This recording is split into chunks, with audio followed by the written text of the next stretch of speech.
One of the properties that I was looking at yesterday, I could hear the noise of vehicles coming through a tunnel. The owner of the property said, yeah, this is the naval tunnel that connects the two Navy bases together. If Wellington was ever to get destroyed, that would be where they'd move the Parliament to. So, really? What is success to you?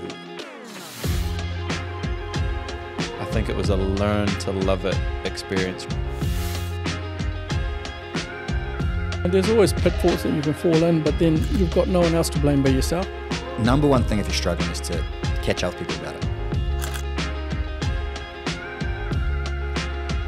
What's up, guys? I've got something really, really exciting for you today. We are giving away an exclusive 2-night stay at Obodo's iconic Cardrona cabin. This is a very unique offer as bookings are by invitation only, so listen up closely. This luxurious getaway is valued at $1,200, and to make it even better, we're going to throw in a $200 dinner voucher at the legendary Cardrona Hotel right next door. How awesome is that? Now, this is all you have to do to enter the competition. Just listen to the podcast, and in the first 3 weeks of October, you will find one secret phrase within each of those episodes.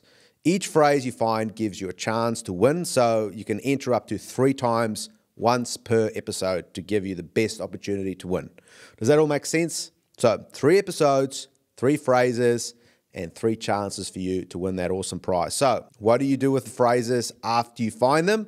You simply go to obodo.co.nz/betterbuilder and you submit them there. You also need to follow Better Builder and Obodo on Instagram to be eligible, so remember to go do that as well. Now, flights aren't included, but trust me, it's going to be worth the trip. Full terms and conditions are also on the website, so make sure you go check that out. This will be an amazing experience for you and your lucky guest, so good luck. P.S. One of the phrases will be in this week's episode.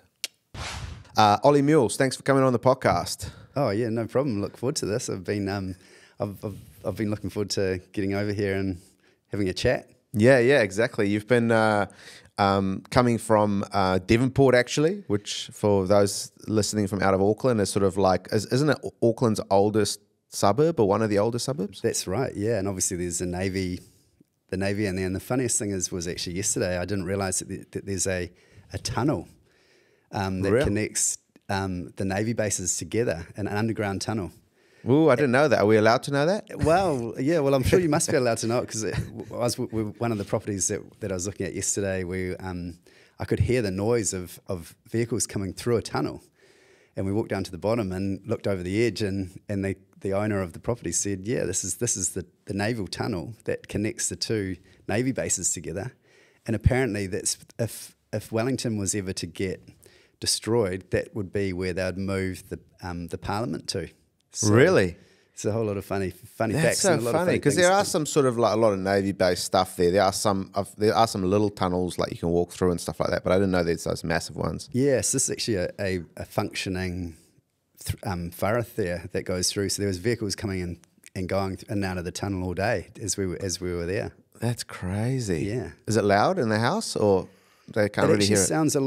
It sounded more like a train travelling through a tunnel. It didn't sound like a vehicle travelling through a tunnel, and that's what caught my attention. It had that noise to it, but I think that must be as the vehicle's going across, there must be, going over the ridges in the road, and it was as it went through the tunnel, and the noise was obviously exaggerated because it get directed out of the end of the tunnel. Oh, wow. Okay. Now, that's very interesting. I did not know that. So that's a fun fact of the day.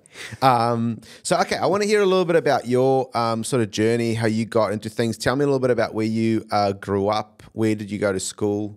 Around Auckland, or were you out of town? Yeah, I'm actually from out of town. I'm from Kerikeri, cool. up in the Bay of Islands. Yep. So I was brought up on an orchard, and I love Kerikeri. I had the opportunity to actually come to school in Auckland, but I decided that I didn't want to do that because I preferred the lifestyle of up there where I could be surfing and fishing and I just loved. I was always kind of more connected to the outside and getting involved in all of that stuff.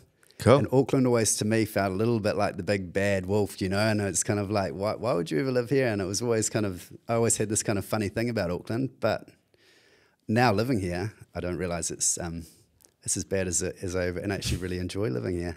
Which school were you going to go to? So I went to Kerikeri High School. Yeah. All the way through from primary school through to high school. And after that, I was kind of thinking that I'd be heading off to architecture school. That was kind of my goal. So, you know, my last year at school, I started to work for friends of mine's building, parents that were building, and did lots of stuff with them.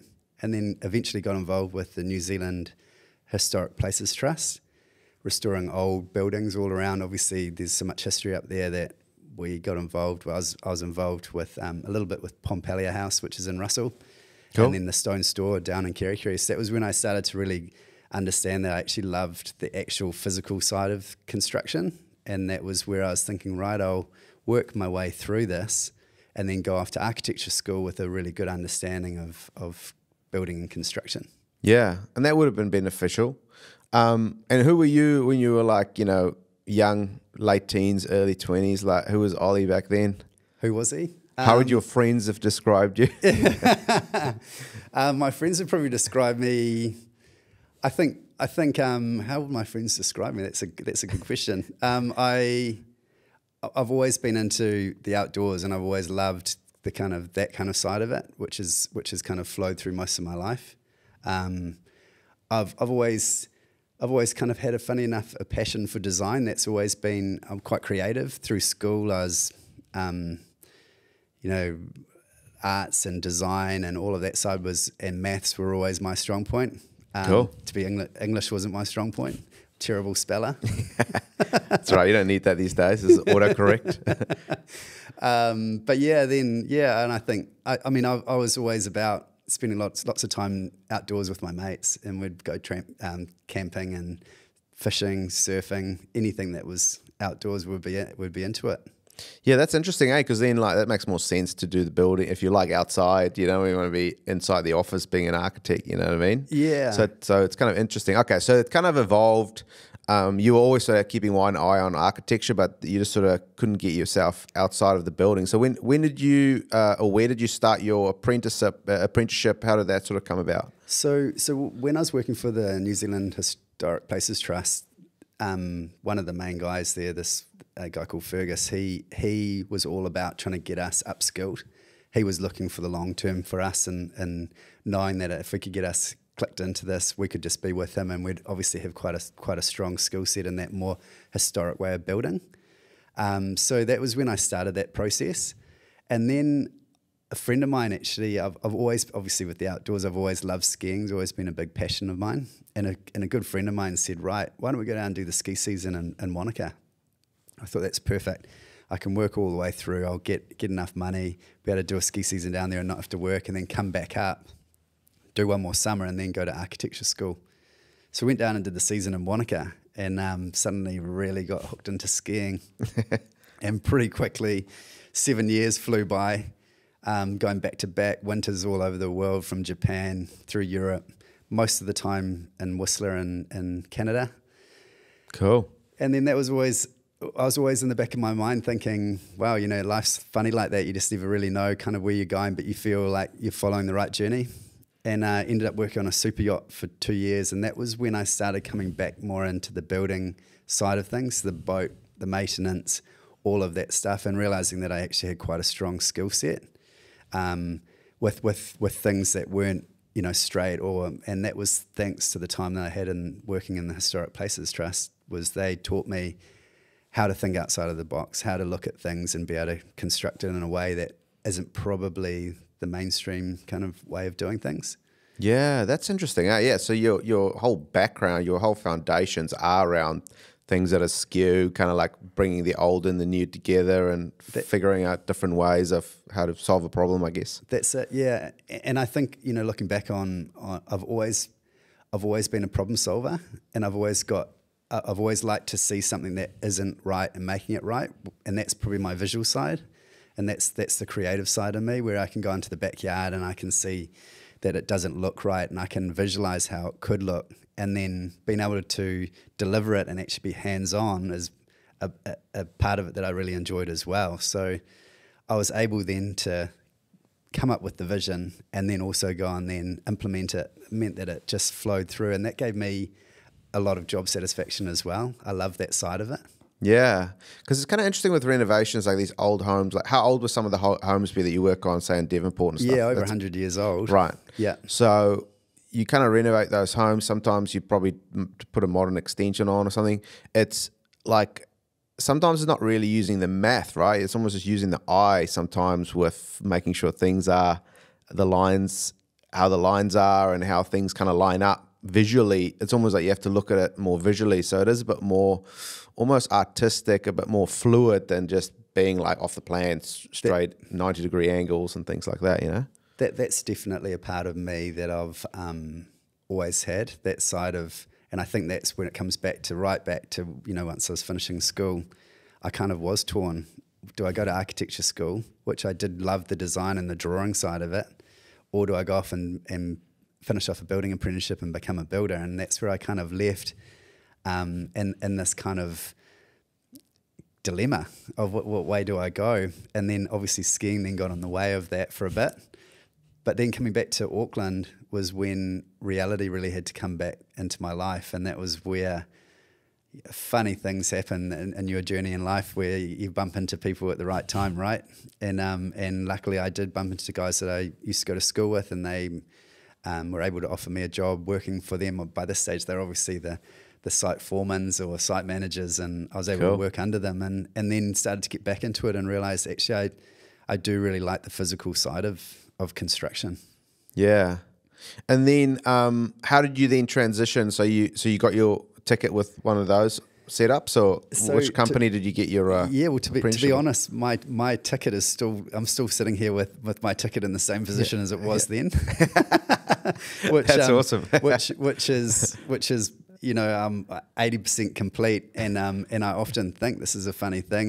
You know, where I am now, I often think, right, I should finish this off, and I think we've put through Blackbird probably over 8 apprentices. Yeah. And you know, here I am sitting here, and it's kind of hilarious because it's like at this point you're going to go, what is the point? Yeah, you know? Well, and to be honest, my role and as a director of Blackbird is I don't need that. That's I've got the guys and we've got the team to be doing that. Yeah, of course. Yeah, and you're more running the business, right? Yeah, and that's just where it kind of has evolved into yet again that funny journey of you suddenly follow your course and you end up where you are. So what was your, how did you then transition into your own company? So obviously, okay, we've established you don't even have your ticket yet. How did you decide that you were going to go out on your own and do your own thing? What was the process like? I've always, since when I was at school, I've always had that. I've always run my own small businesses of one sense or another, and I've always had that in me. Before I got into building, when I was in my last year of school, from kind of my 5th form up, I had a team of guys we'd prune kiwi fruit, and so I was always kind of in that mode of running my own thing, and I was quite independent. Yeah, and I knew that I always wanted to be in charge and have a company, and I love that. I love all the aspects of it, from finding the work to running the team, to then delivering whatever we're employed to do. Cool. So even from a young age, you're already like leveraging other people's time in order to get. So you weren't like thinking like, I'm going to go get a job. You were thinking of like, I can get my mates to come help me out, and we can do this. And that's right. Yeah. I always was looking for opportunities, and always trying to see where I could find. I knew that I needed to make money, and I knew that when I finished school that I was either going to go to architecture school, which I needed to get money to do that, or whatever I was going to do. And I knew. I'm not sure how that influenced. It was probably from my parents, maybe. But I knew that I needed to be out, to start to grow up and start to think about what happens after school. And that's really where I was in this dilemma of going, which way do I go? So it sounds to me like you got pulled into a wave of construction, and you couldn't sort of get off for a while to even do the architecture side. But so what year did you sort of like, officially or unofficially start your construction business? So we came back to New Zealand after working on the super yacht. My wife and I came back, and this is when we're starting to kind of think, right, we need to settle down and we're going to probably have kids. So at that stage I was 26 and we were back in New Zealand, and that's when we bought our first home, and I started to work for a construction company. And in the weekends I'd be working on my house and doing it up, and what happened is an agent came and knocked on the door and just said, look, hey, we've got someone that's really interested in buying your property, and would you be keen to sell it? And it was kind of a little bit like, unsure about this, but actually in the end realised that it was legitimate, and we made good money on that house, and it made me think, right, this is actually a really good way to make money on the side, buying houses, doing them up, still being able to work. And eventually over the next couple of years I then dropped away working for the construction company and became full-time buying houses, doing them up, landscaping them, painting them, renovating them, and then putting them back on the market. And that was really, really my thing. And my poor family got moved around from house to house, and we'd move into a house, and eventually once I'd built up enough capital, we were able to actually stay in one house and then do the other one. But yeah, that was actually really successful and a really productive time in my life through that time. And What year was that? So this was 2006, 2007. Right. So the market was sort of like going up. You were probably, while you're renovating, the value was just skyrocketing anyway. That's right. So that was a great time to be doing those type of projects. It was, and there was a lot of houses, and to be honest, we were buying houses for 550,000 or around that mark. It wasn't, even though that was a beautiful 3-bedroom home, then I started to think, right, maybe we'll start to push it a bit harder, and we'll start to get into land development, buy bigger properties and subdivide it, and maybe renovate the front house or move the front house forward, and then open it up into being able to put new housing on the back. And so I started to really push the boat out, and my family was pretty young at that stage. I had a 2-year-old daughter, and my wife was 1-year-old daughter, and my wife was pregnant with my second daughter, and I was like, right, this has been great. We're going really well, and you're like a property developer at this point, almost. Yeah, pretty much a property developer. Yeah, but hands on with all of the work. So I was there every day physically doing it with myself and another person or a couple of other guys would be doing it. And then 2008 hit, which was obviously the GFC, and first time in my life, things really changed really quickly. Within 6 months, everything just froze up. So I was in the middle of a big development in Northcote, and the house was complete. It was ready to. It was on just about to go on the market. And what happened is it was just this holding pattern. People were there, really keen on the house, but because of the media and because of everything, the uncertainty, understandably, didn't want to act. So I had a huge mortgage, and every week I was just watching the value starting to drop, and just the delay, month by month. Suddenly we're 3 months and then 6 months, and to the point where you have to just sell. So yeah, just have to take it and drop the price to a price that was way below what I paid for it. Took a huge hit, lost basically everything. I walked out of that with not much to show for it. With going back a year before, I was doing really well and very successful. But it's amazing how quickly things can change.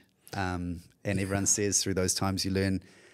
Hardest times you learn the best lessons, but at the time it was hard. It was really hard. My wife was obviously about to give birth with our second daughter, and we had to move into a rental property on the side of the motorway from having a taste of how good it could be. It was really tough. All right, guys, I'm really glad I brought Ollie onto this week's episode. And speaking of exciting additions, let's talk about the newest addition to Obodo's Vulcan timber cladding range. It's called the Standard Series, but don't let the name fool you. It's anything but standard. Think natural timber features that bring a touch of character to the cladding board, all while delivering high performance at a more accessible price. That's sure to make your clients very, very happy. And on that note, your final secret phrase of the competition is standard series. That's standard series. So quickly go to abodo.co.nz/betterbuilder to enter this week's phrase and go in the draw to win a week stay for 2 at Abodo's beautiful Cadrona cabin. Good luck. Now let's get back to Ollie. So what impact did that have on like the family kind of dynamic? You know, how did that, did you feel like a failure, or what was that like? Yeah, it was really tough. You did, and you feel like you've done everything right, but yet it's been taken away from you, and that's a hard thing to get your head around, especially when you've had a really good run, and then all of a sudden within 6 months, totally out of your control, if that hadn't happened, it'd be quite a different outcome. But in a way, I kind of become a bit more philosophical about it and think I kind of go, these things happen. That's what happens in life. Life isn't just all about just it going well for yourself. And that's the part where you have to dig deep and go back to who you are as a person and who you have as a family, where, you're lucky you've got a wife that's supportive of you and understanding, because at that stage, it's tough. It's really tough on a relationship. It's tough when you're looking at your family and your wife that's pregnant with a baby and thinking, I've got nothing here. I'm back to square one. I really need to fall back into doing what I know I can do and back myself and not get too knocked down, because it is easy to jump into bed and pull the covers over your head and spend all day in the bed and just think, but that's it. Unfortunately, nothing good's going to happen from that, and it's just getting out of bed, getting going, putting yourself through the next day and just going day by day until you start to build yourself back up. And that's really what happens. Yeah, it's always really interesting, because on the one side, the market was going up and you were like renovating these homes and like just making all this money. And so like there was a lot of your input, but then there was also that little luck factor was outside of your control that helped you make the money. And then you never are, we as humans, we never sort of focus on that too much, which is sort of like, but then when it goes the other way, it's also not your fault even, and you lose everything as well. So it's sort of like, I don't know what the conclusion of that is, but it's just kind of interesting how life goes, and you got to kind of center back to who you are as a person is probably really important, right? Yeah, that's it. And I'm not cotton wooling this at all. It's really tough. You really have to dig deep, and you really have to think of who you are as a person, and kind of decompartmentalize it all and just kind of look at it and think, look, this is life. And to be honest, life isn't just all a box of roses. It's got these things that come along and hit you at any time, and that's the time when you have to actually look at that and not let it knock you down and really push you back, but to actually rise up and learn from that time and get some lessons and make sure that you, in the future, you don't make those same mistakes. And that's what actually does give you fulfillment. As hard as it is for me to sit here and talk about that time, and my life could be quite different right now if it'd keep rolling on the way it was rolling on. But also my life is a lot more fulfilled now from that time. It's made me a lot more wiser and a lot more conservative and a lot more aware of the fact that things happen. You just don't know what's going to around the corner. And and to slow it down a little bit. I'm naturally always I'm very driven, so I always do try and go. And times like now is another reminder of that, where you actually just can slow it right down, retract. Blackbird, we were up to over 40 staff. We've retracted back down to 25 staff now, and that's a move that probably in the past I wouldn't have done, because I know I had to do that, as hard as it is to get rid of staff and to do that. I know that I have to protect myself, because it isn't just going to always go well. Yeah, hurts the ego though, when you have to really like contract. It does, yeah, it does a bit. I'd say that I'm not really my ego is obviously everyone's got an ego, but for me that's probably comes back to my ego. I was probably put in my place in 2008, and that's meant now when these times do come around that I'm not looking at it like, wow, I want to keep my business looking like it's got, it's this big success, when in all reality, at the moment, it's still a successful company, but it has to be managed, and you have to keep it. I've got a huge responsibility here. I've got a huge responsibility to keep the cogs moving and keep it happening. I could keep it at 40 guys and really stretch it out, and then the whole thing implodes. But that's not smart, and that's not where I want to be, and that's not the way that I want to act. Yeah.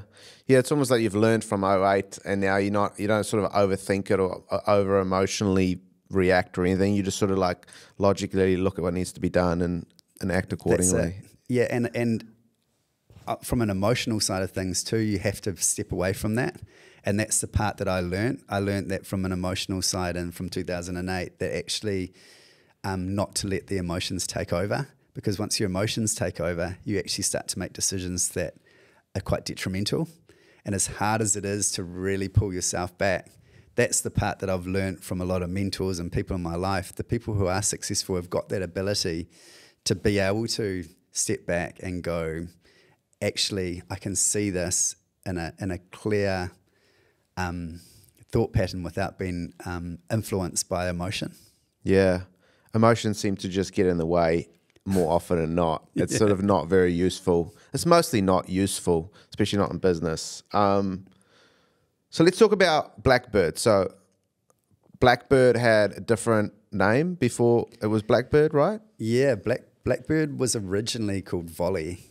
And Volley came about was from, obviously, Ollie and my wife's Victoria, so nice. Love and it. Ollie Volley, and that was actually just more of a kind of like almost like a working title for our developments, and that was just kind of what was branded, and that's what we worked through. And then after 2008, once I had to start to crawl back up, I obviously still had a company that was still sitting there, so I just started to then go back out and luckily network through people that I'd known, and started to get things back up and running. And at that stage, I actually started to work for a friend of mine at the time who had a landscaping company.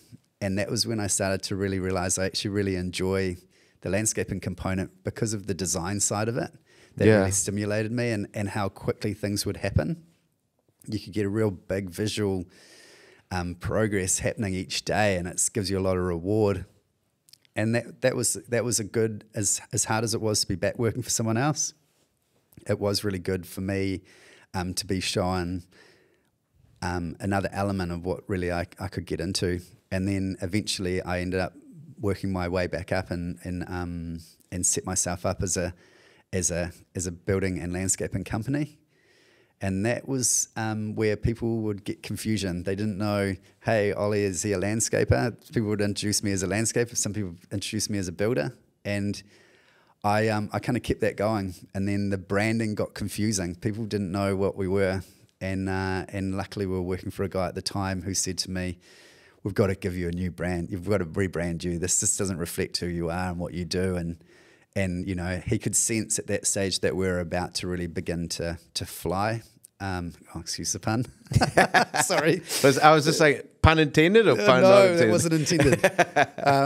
But yeah. Then from there, we rebranded, and a good friend of mine and a guy that still works for me now. We were sitting there having our morning smoko, and we'd been given a brief of how to decide on a name for the company. And as we're sitting there, this Blackbird came in, and this friend of mine, Matt, said to me, we should call it Blackbird. It should be called Blackbird.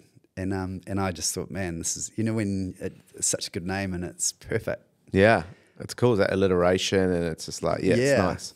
Yeah, and so then we were able to give that back to the client of ours that we're working for, who was able to then to take that, and he came back with this whole concept with the logo and the whole philosophy behind it, with the beak and the nest and all these things that were really cool, which was great because that then propelled us. That gave us a great brand, a brand that people would remember, and also a brand that reflected who we were, and we could then start to deviate into being quite clear of saying we are a landscape company. a build company. And then eventually now we've moved into painting, garden maintenance, jib stopping and plastering.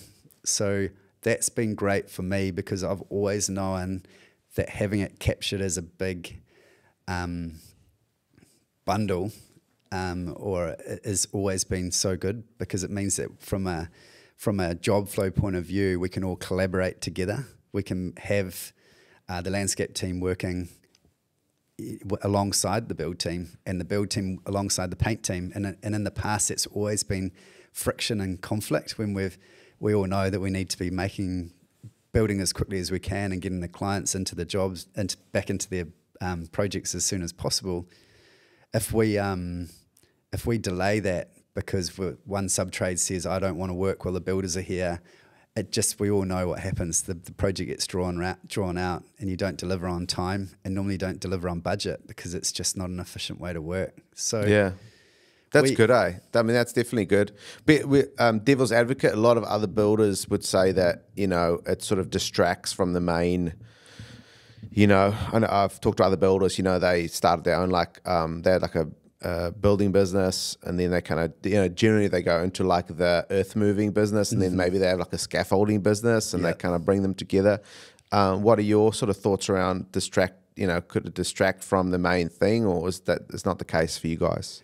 For us, it's not the case. For us, I've always thought of it as basically giving a full package. It means that when we go in and meet with a client and sit down in front of them, we are able to offer everything, all in-house, which is great from a project management point of view. Also, it means from the client's journey, it means that they can sit there and they know they're going to deal with one person all the way through the project, but that information is going to be spread right through the whole project, whether it's the back fence through to the top floor in the house. It's going to be all the collaboration and the connection to the team is all very fluid. Yeah. And that's a big part for us, because it just means then from the client's point of view, they're able to talk to that one point of contact and it's going to get straight through to everybody. There's no disconnect. Yeah. I mean, it does make sense from an efficiency point of view as well. People don't work against each other. It's sort of like everyone knows what's happening. I want to talk quickly about the impact of like the rebrand. A lot of builders, I think what I will say is, I think the way you see yourself is really important, and how you kind of put yourself out there in the market, right? Yep. We all have self-limiting beliefs, and if you see yourself a certain way that's inferior, you're never going to be able to reach your goals that you want to achieve. So that's really important. And then the other side of the coin as well is that I've also come to realize over the years, like a lot of times, not all the time, but a lot of the times, how someone meets you the first time is how they see you forever. Yeah. It's kind of like when you're an apprentice at a building company, you work your way up. You could be like the foreman. If the bunch of guys have been around since you've been an apprentice, they see you as the apprentice, right? That's right. So it's very, very important to present yourself as a builder in the right way, and also how you see yourself. So what did it do to you in terms of like confidence, in terms of like being able to, did it improve your sales process, your marketing, anything like that? When you kind of went through that rebrand, you're like, we are Blackbird now. It was actually really instrumental for me, because what it meant is it meant that I could then go off and target a really good build project manager and also a really good landscape project manager, and start to think of, right, we're going to build this up. There's going to be a little bit of cost to this, but we can now, we're poised, ready to go. We're set with a great brand. Now we can really start to deliver that and start to deliver on the expectations that we're promising, which is the part which is a brand. We're going, right, we're a premium brand, and that's the part that excited me. And I thought, great. From there, then it flowed through. It was just something to be proud of, and I knew that when we put our signs up on the front, that's something to be proud of. And I know that the guys feel the same way when they're wearing our uniform. All of that stuff I know is a big factor, and that's the part that I've always tried to work quite heavily on, making sure the vehicles look good, making sure the uniform the guys are wearing makes them feel good. Because when you can put on an outfit, it's like, when you put on a suit, right? You suddenly feel quite different. and that's the same thing with the guys. Is I've always protected the brand in that sense of making sure that our signs are always put up straight and they're all clean and look good and professional, because that's comes back to that moment when that person drives past and makes that 3-second decision.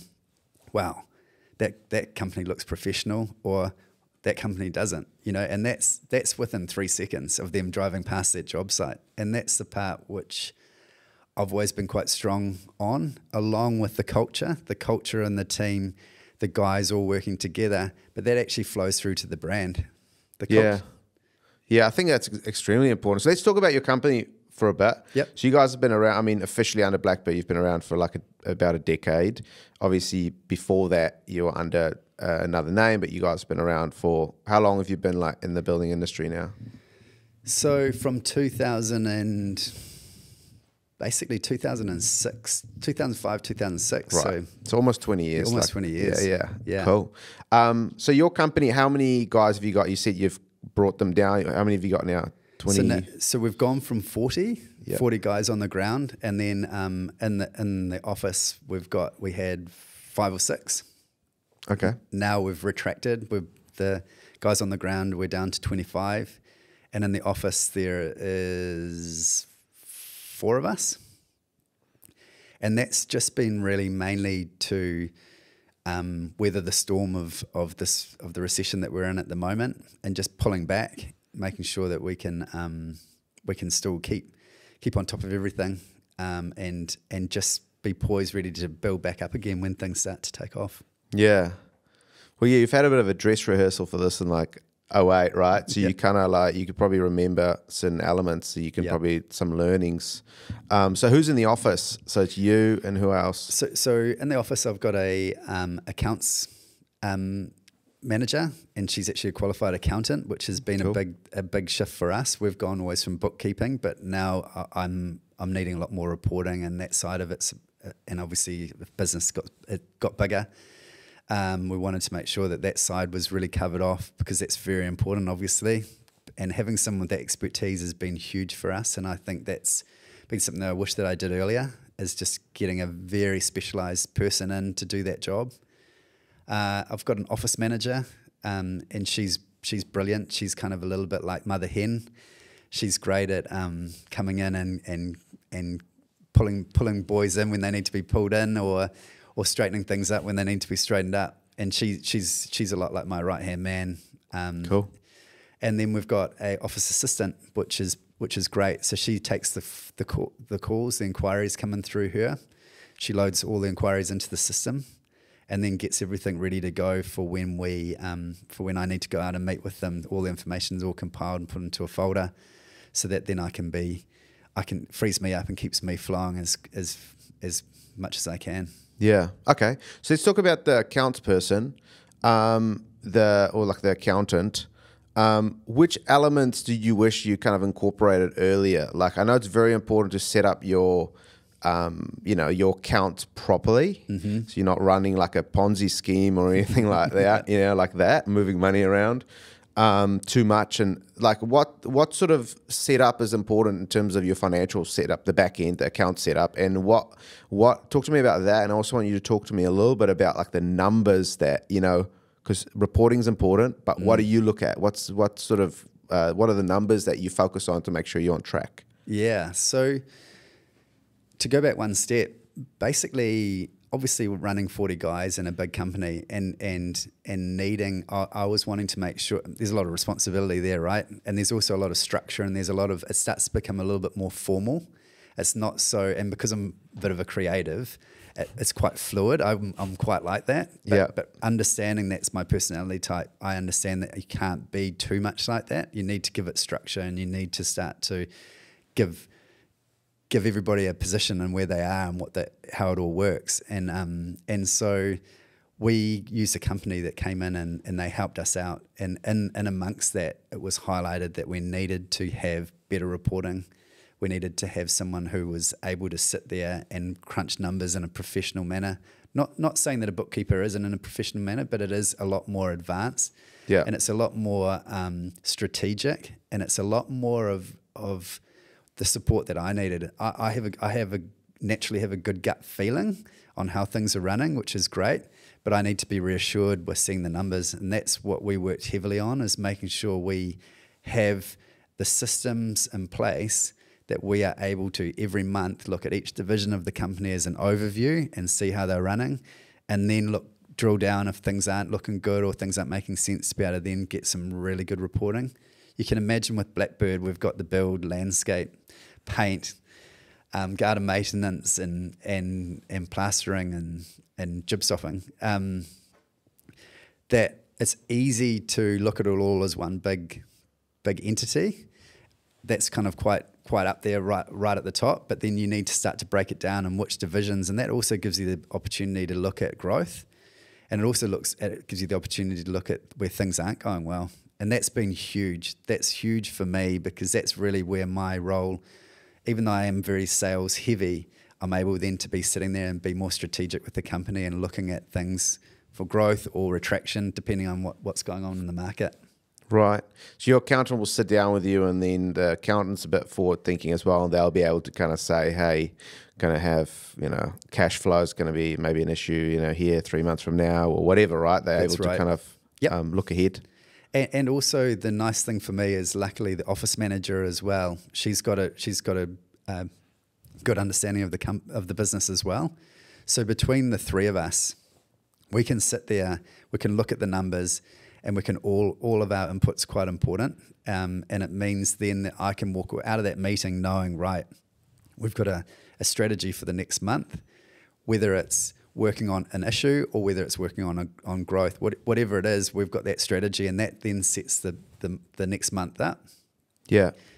And it's so important, especially at the moment where numbers are changing. You go from 40 guys to 25 guys, the numbers change hugely, and you need to be really, really proactive and not react. Well, and partly reactive too, because things happen so quickly.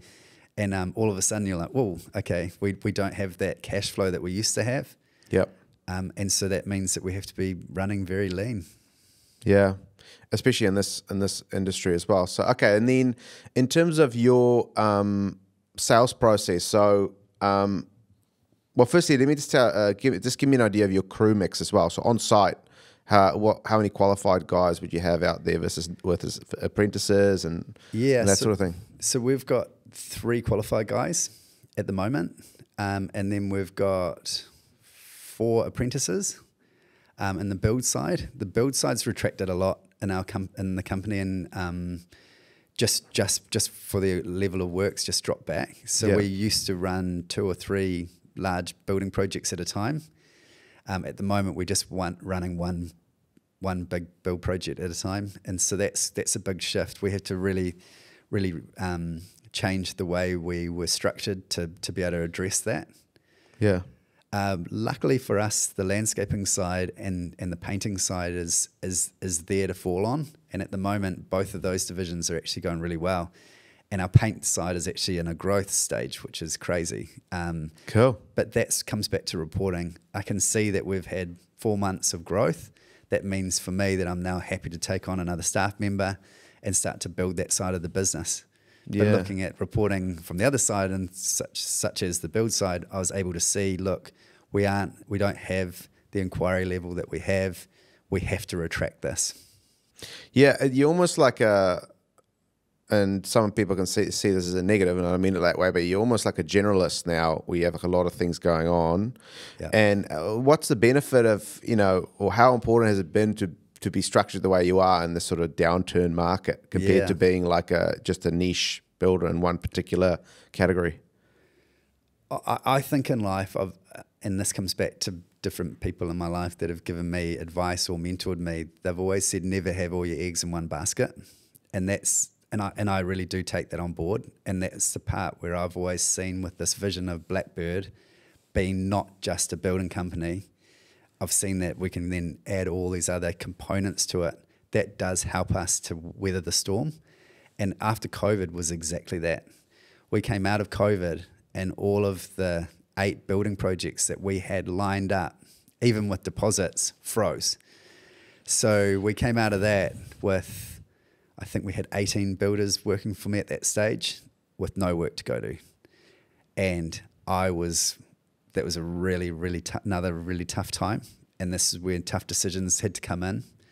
But luckily, I thought my gut feeling is that we're just going to have to just work through it and find whatever comes our way, whatever job, whether it's as small as straightening up someone's letterbox. We'll do whatever it takes to just keep the wheels turning. And then the landscaping side, just keep trucking on. I think the value was a lot less, so people were quite happy. Often that was cash component, not borrowing. Yep. And from there, luckily, I was really lucky with the team that they were all seeing the big picture, and the builders were happy to go and do the building work. And that, from a culture point of view in Blackbird, was really good because we united. There was always a slight separation between the building teams and the landscape team. That started to unite, and people could start to see that these guys had different skill sets, and the landscapers would understand the builders, and the builders were able to understand the landscapers. And that was really great because we had this, then meant that the idea of us all being one big team really started to come together. And then obviously then the building industry started to come back together and started to really take off. And we were poised, ready to go. And that's also the same mentality as where I am now. You know, we've wound it down and trying to survive through this time, and then we'll be ready to go again once things start to pick up. Yeah. But in saying that, you know, I sit here and I don't know how much longer this is going to go on for. There's some great changes with interest rates coming down, which is a great sign. But I am a lot more of a realist now than I was before, where you just have to be careful and you just have to look at what you've got and just start to think, right, is this the right thing, right decision, right move to make? Yeah. And how do you, you're talking about staff and bringing them all together. I think it's good when you go through tough times, because when things get shaky, people look at their boss and see how they act. Yeah. Or how he acts or she acts. And then people always also look at the staff and see how they start reacting, people to start getting jittery and just, do weird stuff. Yeah. And so I think it's good to bring the team together when there's a bit of a shaking going on. But how do you sort of cultivate that good culture? Do you have any POV or philosophy in terms of how you what you believe as a leadership style to make sure the team is sort of pumping? Yeah, it's obviously very important. The culture in the company is important because it's important in so many aspects, from obviously retaining staff. If guys are feeling like they're part of something, then they'll stay through tough times and through the good and the bad.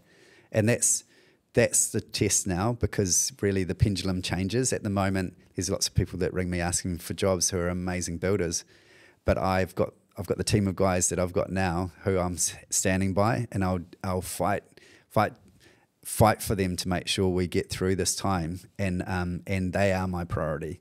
I'm not going to go and sub them out. Yes, maybe, an amazing builder turns up and says, I'm looking for work, and you sub that. That's not really the way I operate, because they've always been there for the brand. They've always built it up, and my staff are just as much a part of Blackbird as I am, in the sense that the success of Blackbird is dictated by all of us. If the guys are on the ground doing a bad job, that means that we aren't going to get a referral. It's not going to flow through to the next job. Or if they're not walking around and they're saying, this and that, it's not going to build the brand. And that's really important, because word of mouth for us is the holy grail. If we can get to the end of the job, the customer journey's gone well and the build is complete and we've done everything that we've wanted to, it's a really tricky thing to do.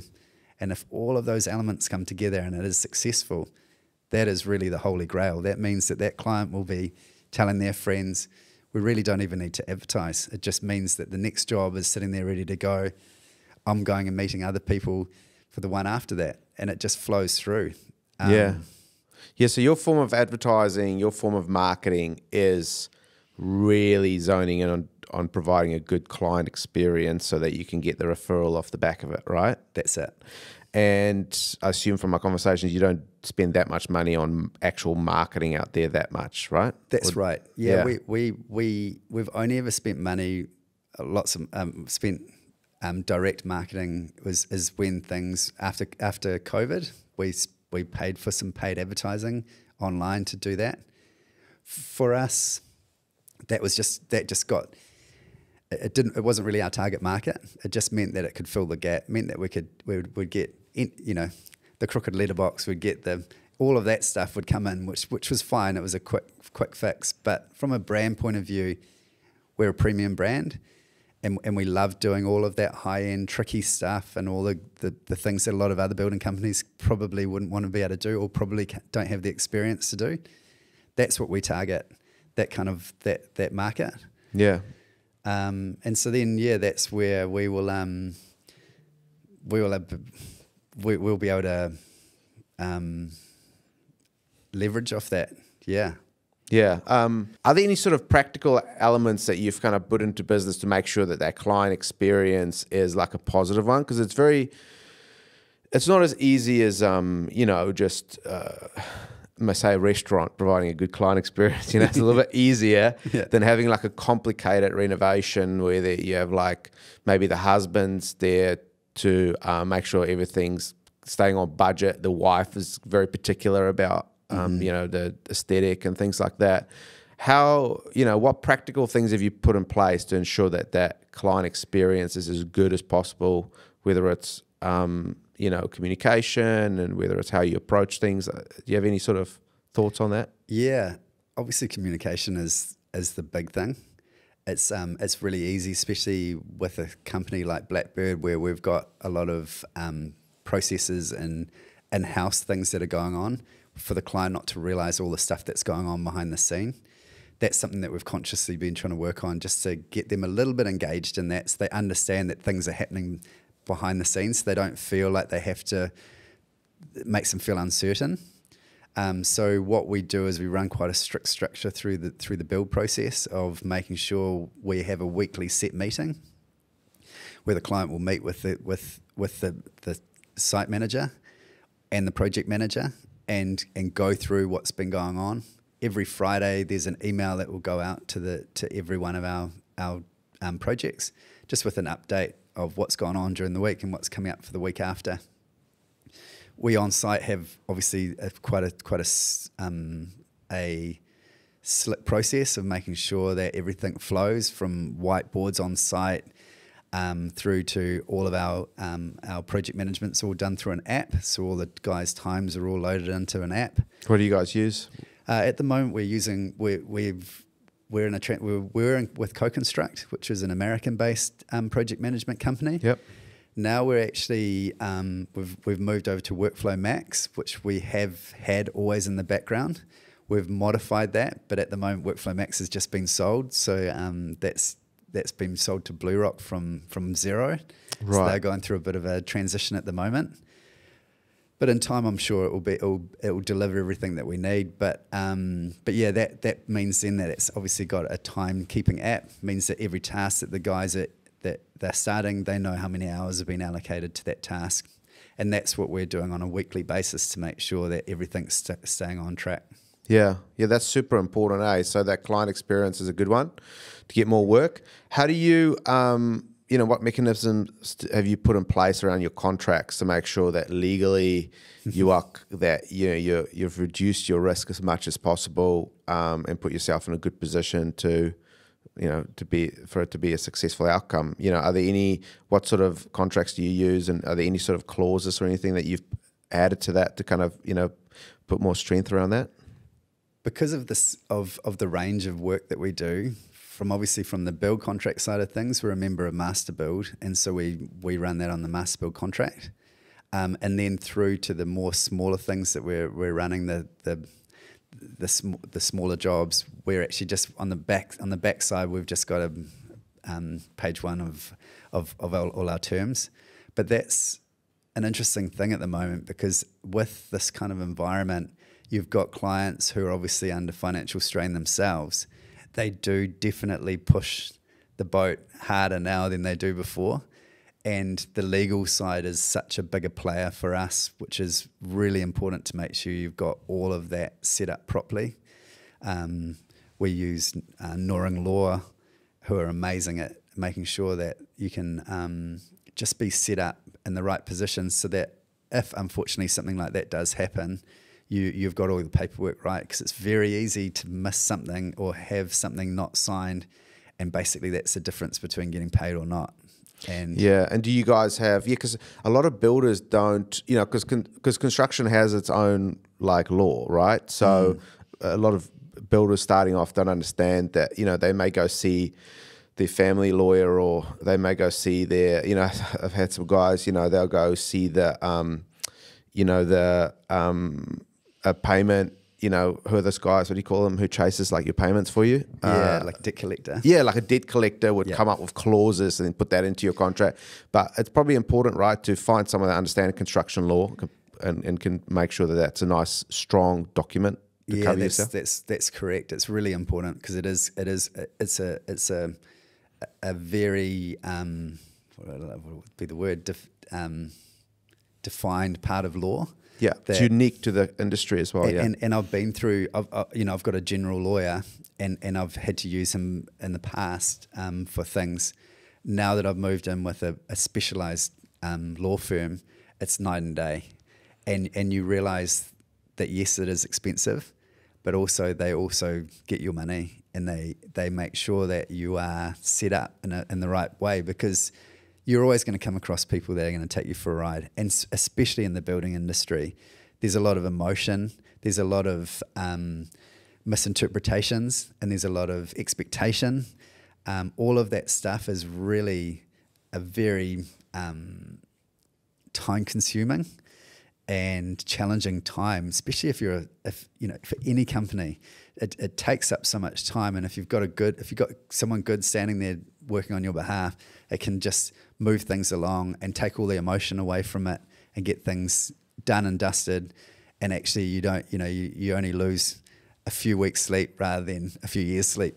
yeah, exactly right. Yeah, and you've been there. So, and do you guys do payment claims on all your invoices? We do. So we structure our company. We either have a fixed price contract, or we have a charge up contract, and we've moved between the two depending on what we're doing. But yeah, we do for some on payment terms. Then we'll run an invoice that way, and otherwise we'll be working off a charge up. And even then, the way you produce a charge up invoice has to be done correctly.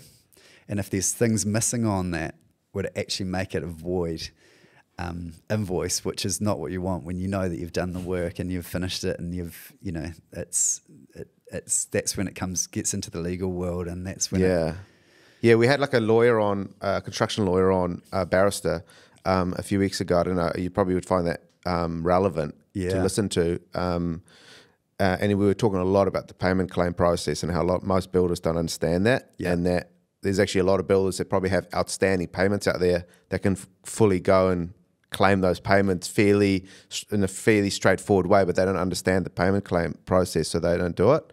That's correct. So that, so there might be a 50k here, 10k here, 5k here, 70k there. That they just sort of like, it'd be too hard to get it. Yeah, too expensive with lawyers. But there is a way for them. So yeah, for people listening in as well, go check out Finn Collins a few weeks ago. Time flies so much in this conversation. I've got a lot more questions I wanted to ask you, Ollie, but I got a couple more minutes that I have you with me. So I want to talk a little bit about, you're talking before about mentors, how important is it to have a mentor, and who have you had over your career that you've sort of connected to that's helped you from a top-down approach?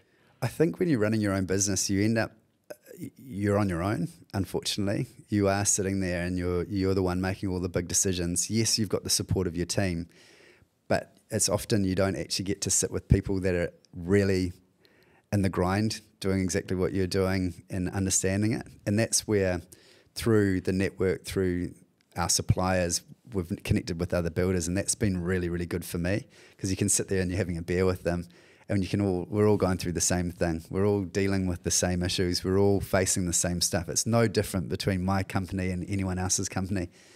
But getting that advice from people is so important, because that's what helps you through those times, and it helps with your decision making.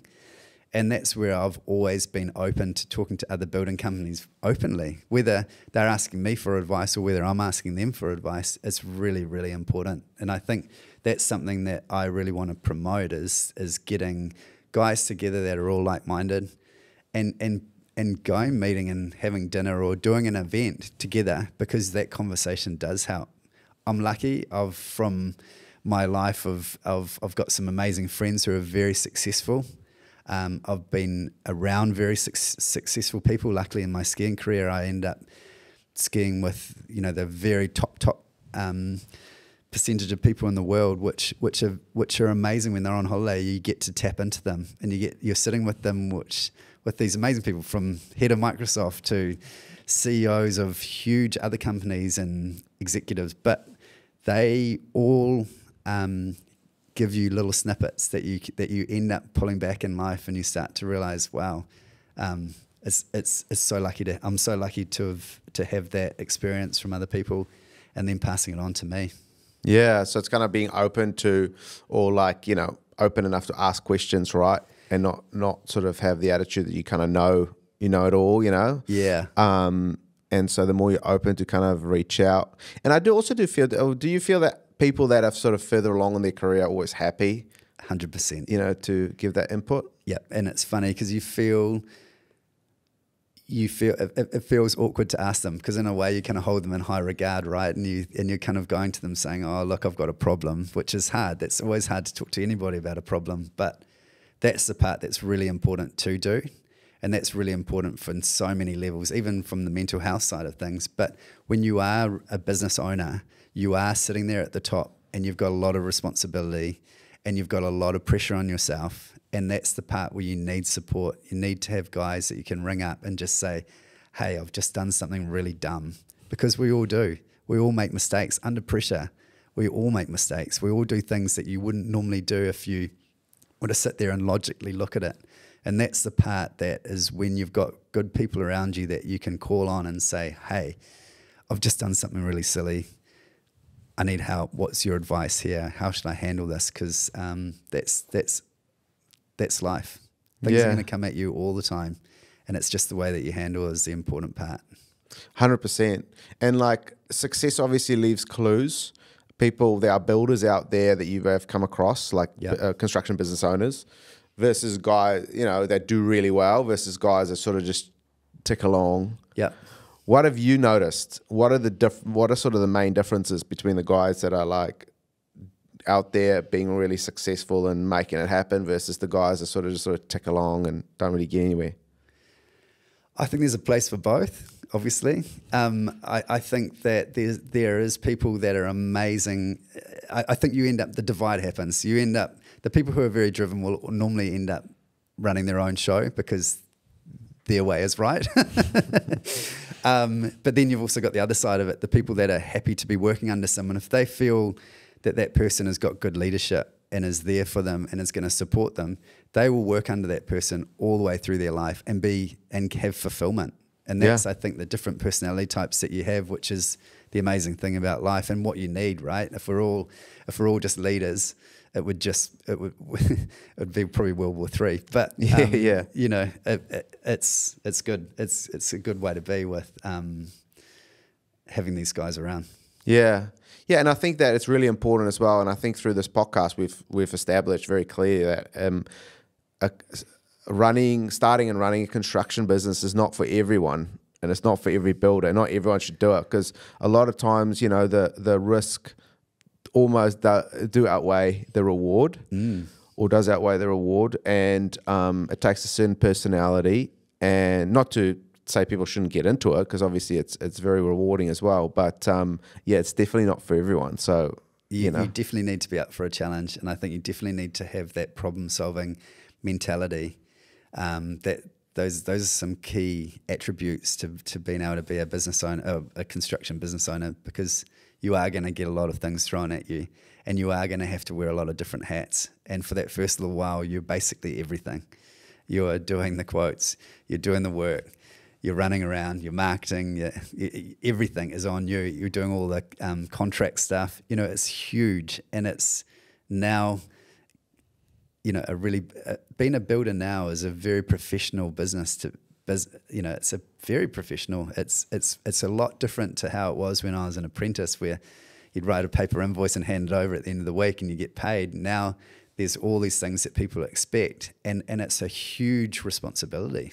Yeah, 100%. What do you think is like the one thing that you see young building business owners sort of get wrong? What sort of, you know, you probably could look back at your own career, but what sort of one thing that you can leave me with that you kind of think that, yeah, that's kind of an obvious one that they're not quite getting right? I think what happens is they sit there and they look at the business owner driving around in the fancy ute and thinking, wow, you know, that's where I want to be. But they don't actually stop and think about actually what that person is doing day to day. They think that probably they drive around the ute and they go and have long lunches and they go home and sleep in the afternoon. But actually their role is basically 6 days a week. And I say 6 days a week because you work all through the week, and then when you aren't getting distracted, you've got the Saturday or Sunday where you're actually starting to work on the business and thinking about all that stuff. When you're setting up the business, it's so, you are, like I said before, working so many hats, you're doing so many things, you're doing so many different parts of it that you're working all through the day, you're meeting people on the way home, you're quoting later that night or during the weekend. Where does your family fit into this? And one of my kind of guys that has mentored me has said to me, either lose your business or you lose your family.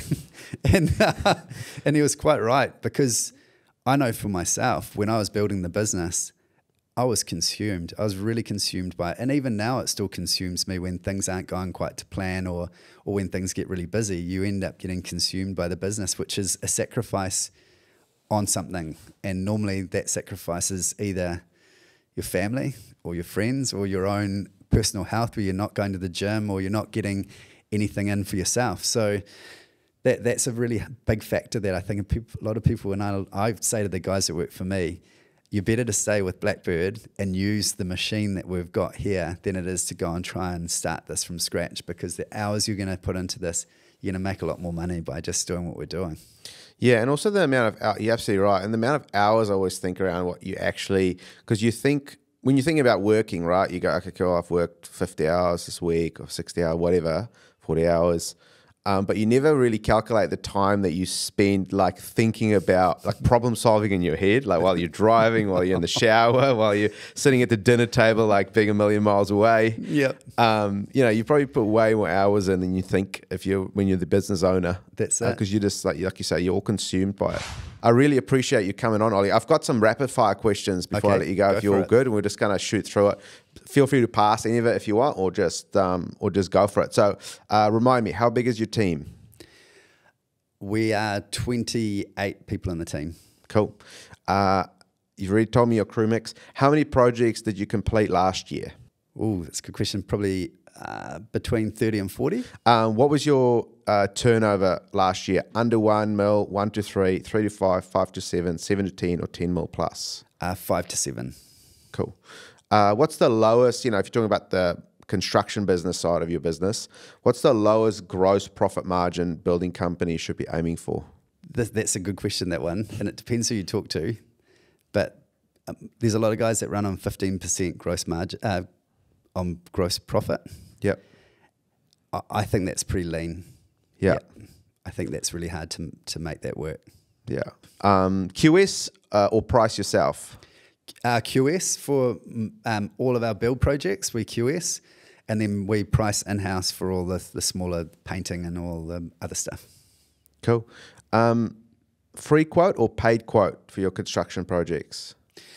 Combination. Depends on the situation. We are really keen to work from the concept stage, and at that stage they are charging for the quote. We normally introduce them to the QS as an independent, and that takes all the conflict of interest out of it. And also it means then that the client is getting fair, honest, professional advice, because that's obviously their expertise. Yeah, I like that, because then you can reframe. We've talked about this before here, but then you can reframe it as the cost. Yeah, not our price. That's right. The price, and that's a bit different. Just like, from a reframing it. And from a that's client's point of great view. because we work off trust and honesty, and that's when it becomes very honest and as long as the QS knows what they're doing. But we would always refer, we've got 3 different QSs that we would refer, and whoever the client prefers, they choose. Yeah. Project management software or spreadsheets? Definitely project management software. Yeah. Yeah. But there is times for a spreadsheet. But yeah, as a fundamental, definitely project management software. Texting or talking on the phone? I'm quite a talker on the phone. That's me personally. But texting is basically every job we have. We'll always set up a WhatsApp group, Cool. and that will be with the client, and the site manager and myself will be in the background listening in. I think that works really well. Yeah, that's quite a good way, like good, easy, practical way to do it without being too complicated with the technology side. Would you rather have a beer with an architect, a subcontractor, or a council member? I know who I'd say would be last on the list, but between the architect and the subcontractor, either of them actually. Yeah. Wine or whiskey? I'd probably say whiskey, even though I don't really like drinking whiskey. But wine, more whiskey. Yeah. Okay. These days, building business owners are, especially the younger guys, too impatient, forward thinkers, or hard workers. For the young guys, probably a little bit impatient, but yet also forward thinkers. They know where they want to be going, and that's probably where they're impatient. They're like, right, I want to get there, and let's go. Yeah, yeah. Get the ute. Yeah. Most importantly, get it all signed, written, looking good. Are you too mean or too nice to your staff? Too nice. What's the your most used emoji? My most used emoji is probably the thumbs up emoji, until I was told by my daughter that that's actually these days is quite dry when you do that. Yeah. I thought, thumbs up, good one, done. But that's a generational thing. Yeah. That makes me now feel like I'm getting old. It's like wallpaper. It's like you might as well just see nothing if you're seeing a thumbs up, you know? Who has inspired you the most in life or business? A guy called John West. He's not the salmon guy, but he was a guy that I met when I was skiing, and he's been really inspirational for me. He's mentored me all the way through. He's a very successful property developer and been involved in the construction game, and he's just been so good for me. He's just so experienced and always a very good level-headed guy, and like will put big issues that I've had in my life that I feel are massive. He's just so calm. And, oh no, don't worry about that. That's just what happens. You don't need to beat yourself up. That kind of mentality. And here's a solution, and it's perfect person to have on your over your shoulder. He's definitely been very inspirational for me. And then I'm really lucky. I've got a lot of good close friends that are also very successful. That have got great advice, not necessarily successful as in a monetary point of view, but successful in life. Yeah. And that's why I surround myself with. I'm really lucky. I've got very good friends that are there for me, and hopefully I can be the same for them. But they definitely help to just keep me going when times get tough. Yeah. No, that's awesome to hear, eh? Ollie, thanks for coming on. That's it. Did you have fun? I had fun. Thanks for having me here. Yeah, and I appreciate it. And like I said, we could talk for hours, but unfortunately, the people listening, they are the real victims of if we go too long. So yeah, thanks for coming on. Cool. Cheers. Thanks again.